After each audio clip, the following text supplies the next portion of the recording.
Assalamualaikum warahmatullahi wabarakatuh. Kami dari kelompok 1 dengan jumlah anggota 3 orang, yaitu pertama saya sendiri, Afifah Indriani Putri, yang kedua ada teman saya, Ai Alia, dan yang ketiga ada Mas Agus Susanto. Dibuatnya video ini untuk memenuhi salah satu tugas dosen pengampu Pak Purwanto, mata kuliah Ekonomi Internasional. Kelompok kami menjelaskan tentang ruang lingkup ekonomi internasional serta pentingnya ilmu ekonomi internasional. Ruang lingkup ekonomi internasional serta pentingnya ilmu ekonomi internasional yaitu 1. Perekonomian internasional. Perekonomian internasional adalah mencakup semua interaksi ekonomi antar negara yang terdapat elemen pendukung utama yaitu kerjasama ekonomi internasional yang merupakan kesepakatan formal antar negara untuk saling membantu dalam bidang ekonomi. Yang kedua yaitu ada dua pilar utama perdagangan internasional, yaitu perdagangan dan pembayaran. Perdagangan internasional berfokus pada pertukaran barang dan jasa antar negara. Kebijakan perdagangan internasional yang mengatur bagaimana perdagangan dilakukan, apakah melalui sistem proteksi melindungi industri dalam negeri, atau pasar bebas tanpa hambatan, atau kondisi anarki tanpa aturan yang jelas. Yang keduanya ada pembayaran internasional, berfokus pada bagaimana transaksi uang atau dana dilakukan antar negara. Semua transaksi ini dicatat dalam neraca internasional atau neraca pembayaran. Hasil akhirnya akan menunjukkan apakah posisi keuangan suatu negara sedang defisit, pengeluaran lebih besar, atau surplus, pemasukan lebih besar. Yang ketiga yaitu ada jembatan penghubung, sistem Cruz-Valas. Sistem Cruz-Valas valuta asing ini adalah komponen krusial yang menghubungkan perdagangan dan pembayaran internasional. Karena setiap negara punya mata uang berbeda, diperlukan sistem untuk menentukan nilai tukar yang bisa berupa sistem Cruz tetap, sistem Cruz mengambang, sistem Cruz tambatan, serta sistem Cruz terkendali. Sistem Cruz tetap yaitu nilai tukar dipatok oleh pemerintah. Kalau sistem Cruz mengambang yaitu nilai tukar ditentukan oleh pasar, permintaan dan atau penawaran. Sistem Cruz tambatan yaitu nilai mata uang dikaitkan dengan mata uang asing tertentu yang stabil. Dan lagi sistem Cruz terkendali, campuran antara pasar dan invensi pemerintah. Perdagangan internasional, transaksi barang atau jasa yang dilakukan melampaui batas wilayah suatu negara.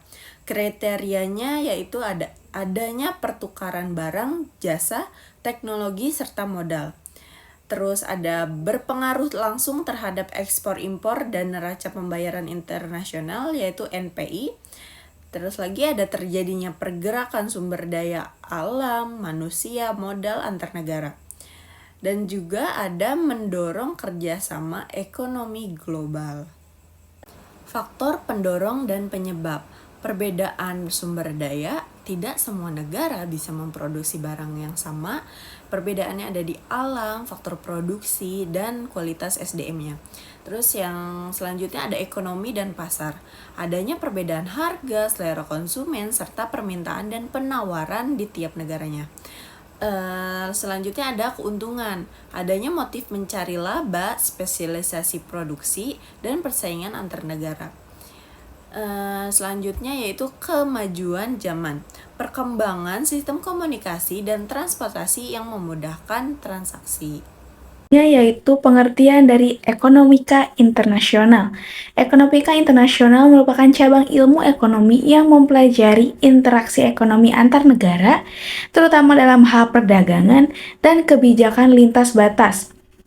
Bidang ini membahas mengapa negara melakukan ekspor dan impor, bagaimana nilai tukar mata uang ditentukan, serta bagaimana kebijakan pemerintah memengaruhi hubungan ekonomi global. Salah satu konsep penting dalam ekonomika internasional yaitu teori keunggulan komparatif yang menjelaskan bahwa setiap negara sebaiknya memproduksi barang yang paling efisien bagi mereka dan menukarnya dengan negara lain. Selain itu, ekonomika internasional juga mencakup peran lembaga global seperti World Trade Organization dalam mengatur perdagangan dunia. Selanjutnya, ruang lingkup ekonomi internasional. Ruang lingkup ekonomika internasional mencakup berbagai aspek yang berkaitan dengan interaksi ekonomi antar negara. Yang pertama, perdagangan internasional, yaitu kegiatan ekspor dan impor barang serta jasa, termasuk pembahasan teori seperti teori keunggulan, komparatif, yang menjelaskan spesialis antar negara.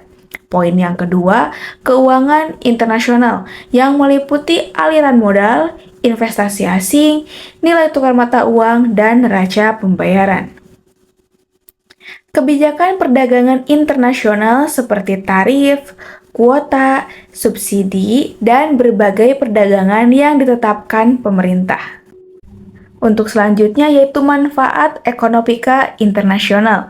Yang pertama, memperluas pasar. Negara dapat menjual produk ke luar negeri atau bisa disebut dengan ekspor, sehingga pasar menjadi lebih luas dan peluang keuntungannya pun lebih meningkat. Yang kedua, mendapatkan barang yang tidak tersedia di dalam negeri melalui impor. Negara bisa memperoleh barang ataupun sumber daya yang tidak dapat diproduksi sendiri. Poin yang ketiga, meningkatkan efisiensi produksi. Dengan menerapkan konsep seperti teori keunggulan komparatif, setiap negara dapat fokus pada produksi yang paling efisien. Dan yang terakhir, poin nomor 4, mendorong pertumbuhan ekonomi perdagangan dan investasi internasional dapat meningkatkan pendapatan negara dan membuka lapangan pekerjaan. Selanjutnya, alasan perdagangan internasional. Alasan pertama yaitu negara-negara melakukan perdagangan karena adanya perbedaan kepemilikan faktor satu sama lain terkait dengan geografi, iklim, dan lain sebagainya. Akibatnya, terdapat perbedaan kemampuan memproduksi suatu barang antara negara satu dengan yang lainnya. Alasan yang kedua, negara berdagang satu sama lain dengan tujuan mencapai skala ekonomis atau economies of scale dalam suatu produksi. Skala ekonomis ini dapat dicapai suatu negara dengan membatasi produksi suatu produk tertentu dan memusatkan segala sumber dayanya untuk memproduksi jenis produk tertentu dalam skala yang lebih besar. Karena lebih efisien dibandingkan negara tersebut memproduksi semua jenis barang sekaligus. Dan yang terakhir itu kesimpulan, ekonomi internasional merupakan studi tentang interaksi antar negara melalui pertukaran barang, jasa, ataupun modal, tenaga kerja, dan teknologi yang melampaui batas wilayah negara.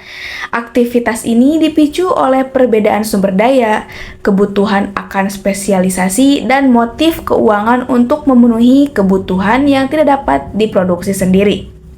Dengan mencakup aspek perdagangan, sistem pembayaran, dan kebijakan pasar, ekonomi internasional berfungsi meningkatkan kesejahteraan global serta menjaga stabilitas hubungan antar negara di era globalisasi. Oke, cukup sekian yang bisa kami sampaikan dari kelompok 1. Kurang lebihnya mohon maaf. Wassalamualaikum warahmatullahi wabarakatuh.